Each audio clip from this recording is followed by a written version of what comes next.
The Election Commission of India must be more transparent and impartial in its actions. In this article, we will discuss about various provisions of Election Commission of India. Why news? Recently, the serious charges being raised against the Election Commission of India by the leader of opposition in the Lok Sabha, Rahul Gandhi.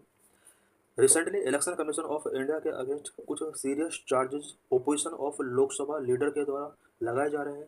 He says that he has plans to disclose more information regarding discrepancies in the 2024 general elections.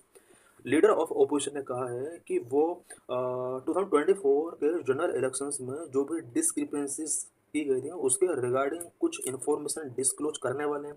The election commission of India must be more transparent and impartial in its actions. Election commission of India को अपने actions में impartiality and transparency show करनी चाहिए. What is the election commission of India? Election commission of India के बारे में कुछ important points हम इस आर्टिकल के अंदर डिस्कस करेंगे. The election commission of India is an autonomous constitutional body which is responsible for administering union and state election process in India.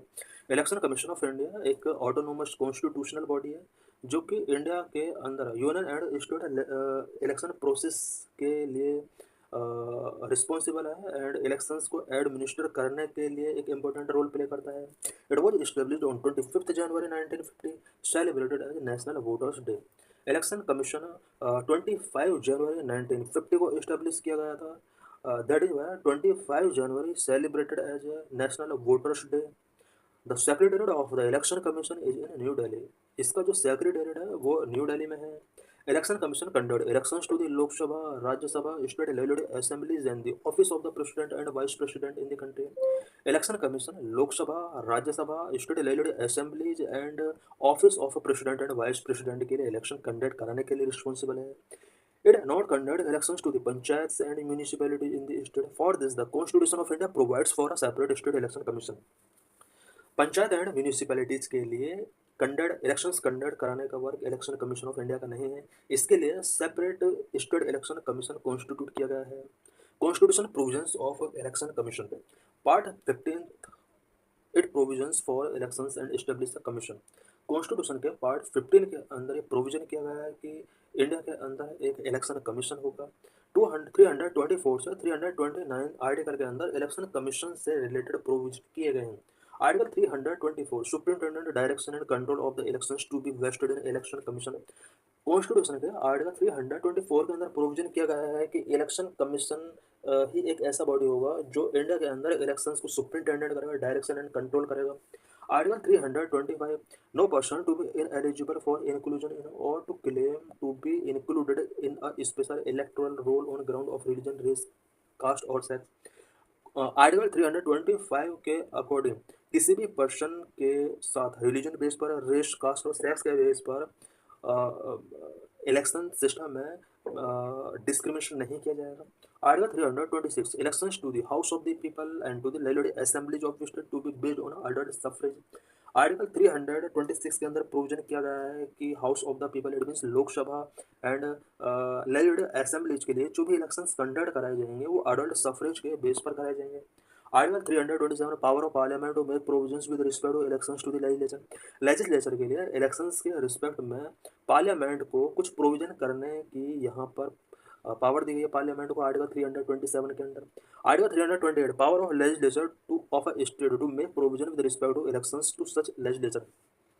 Legislature के लिए जो भी इलेक्शंस कंडक्ट कराए जाएंगे उसके लिए स्टेट लेजिस्लेचर को पावर गिवन किया गया है इससे रिलेटेड प्रोविजन करने के लिए, स्पेशली आर्टिकल 328 के under.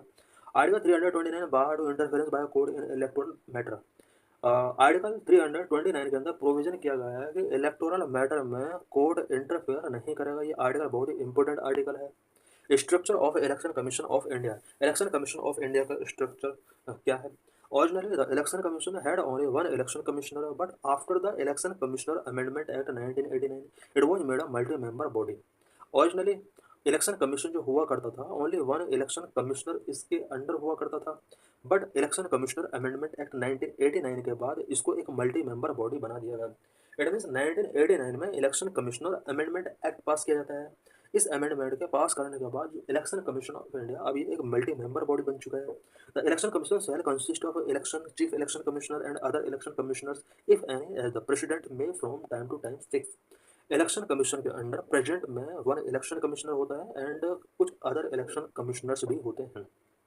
Presently, it consists of the chief election commissioner and two election commissioners. Present में one election chief election commissioner होता है and two other election commissioners होते हैं. At the state level, the election commission is helped by the chief electoral officer.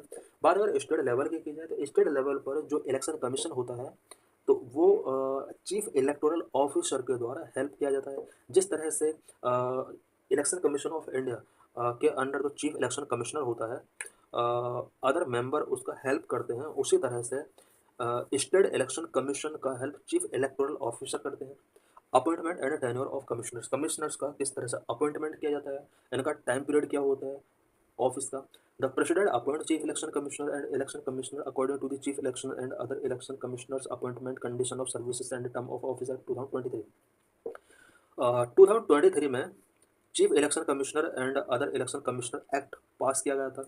इस act के according president chief election commissioner and election commissioner का appointment करता है। यहाँ पर बहुत ही इंपॉर्टेंट है कि 2023 में एक एक्ट पास किया गया था और इस एक्ट के according president CEC and other election commissioner का अपॉइंटमेंट करता है। They have a fixed tenure of 6 years और up to the age of 65 year which ever is either. बात अगर इसके टेन्योर की जाए तो 6 ईयर का इनका टेन्योर होता है। The salary and condition of the services of the chief election commissioner and election commissioner will be equivalent to that of the supreme court जज। Salary and conditions of service जो होती हैं election commissioners and chief election commissioner की, वो supreme court के जज के equivalent होती हैं। इट मीन्स सुप्रीम कोर्ट के जज को जितना सैलरी मिलेगा उतना ही सैलरी चीफ इलेक्शन कमिश्नर या अदर कमिश्नर्स को मिलेगा। कंडीशन ऑफ सर्विस भी सेम है। Removal process, election commission member can resign any time और can also be remove before expiry of their term. ये कभी भी रिजाइन कर सकते हैं और टर्म से पहले इनको रिमूव किया जा सकता है। The chief election commission can be remove from office only through a process of removal similar that of the supreme court जज। चीफ इलेक्शन कमिश्नर को अगर रिमूव करना है तो उसके लिए प्रोसेस सुप्रीम कोर्ट के रिमूवल प्रोसेस के सेम ही है।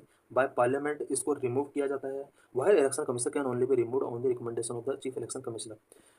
अदर इलेक्शन कमिश्नर जो होते हैं उन्हें चीफ इलेक्शन कमिश्नर की रिकमेंडेशन पर रिमूव किया जा सकता है। इट मीन्स यहाँ पर बहुत ही इंपॉर्टेंट है कि जो चीफ इलेक्शन कमिश्नर होता है उसको रिमूव करने के लिए जो प्रोसेस है वो सुप्रीम कोर्ट के रिमूवल के लिए प्रोसेस के सिमिलर है, बट अदर इलेक्शन कमिश्नर्स को चीफ इलेक्शन कमिश्नर की रिकमेंडेशन पर रिमूव किया जा सकता है। What are limitations? The Constitution has not specified the term of the members of the election commission. Constitution के अंदर प्रोविजन नहीं किया गया है कि इलेक्शन कमीशन के अंदर कितने मेंबर होंगे। Has not prescribed the qualifications of the member of election commission, election commission के मेंबर की क्वालिफिकेशंस क्या होंगे, ऐसा कुछ भी कॉन्स्टिट्यूशन के अंदर क्वालिफाई प्रेस्क्राइब नहीं किया गया। Has not debate the retiring election commissioners from any further appointment by the government के फर्दर अपॉइंटमेंट के लिए डिबेयर इस तरह के इलेक्शन कमिश्नर्स को नहीं किया गया है कॉन्स्टिट्यूशन के अंदर। इट मीन्स कोई भी इलेक्शन कमिश्नर अगर रिटायर होता है तो उन्हें गवर्नमेंट के द्वारा फर्दर अपॉइंटमेंट किया जा सकता है। What is the procedure to appoint election commissioner? Election commissioner को अपॉइंट करने का प्रोसीजर है क्या? The chief election commissioner and election commission appointment condition of service and term of office bill 2023 outline the current procedure for appointment. Chief election commissioner के appointment का जो current procedure है वो CEC and other election commissioners act 2023 में provision किया गया है। The president appoint the chief election commissioner and other election commissioners on the basis of the recommendation of a selection committee which includes the PM, a union cabinet minister and the LOP or leader of the largest opposition party in the Lok Sabha। Chief election commissioner and election commissioner का appointment जो होता है वो president करता है और इसके लिए एक सिलेक्शन कमेटी रिकमेंड करती है और इस सिलेक्शन कमेटी के under PM, union cabinet minister and leader of opposition होता है। A search committee headed by the law minister propose a panel of names to the selection committee. एक search committee होती है जो कि लॉ मिनिस्टर के द्वारा हेडेड की जाती है। वो कुछ नेम सिलेक्शन कमेटी के बिफोर रखते हैं। इट मीन्स हम देख सकते हैं कि सबसे पहले एक सिलेक्शन कमेटी होती है जिसको लॉ मिनिस्टर हेड करते हैं। ये कुछ नेम प्रपोज करते हैं कि चीफ इलेक्शन कमिश्नर किसको बनाया जाएगा। इसके बाद ये जो नेम होते हैं वो एक सिलेक्शन कमेटी, ये जो था सर्च कमेटी था जिसको लॉ मिनिस्टर हेड कर रहे थे। इसके बाद सिलेक्शन कमेटी को नेम फॉरवर्ड किए जाते हैं और इसके बाद प्रेसिडेंट को फॉरवर्ड किए जाते हैं। वही election commissioner and chief election commissioner का अपॉइंटमेंट करते हैं। This is PYQ related to this article. Consider the following statement. 2017 में क्वेश्चन पूछा गया था, the election commissioner of India is a 5 member body, this is wrong. The union ministry of home affairs decide this election schedule for the conduct of both general election and by-election, this is wrong. Election commission resolve the dispute related to split of merges of recognized political party, this statement is right. This is means related question.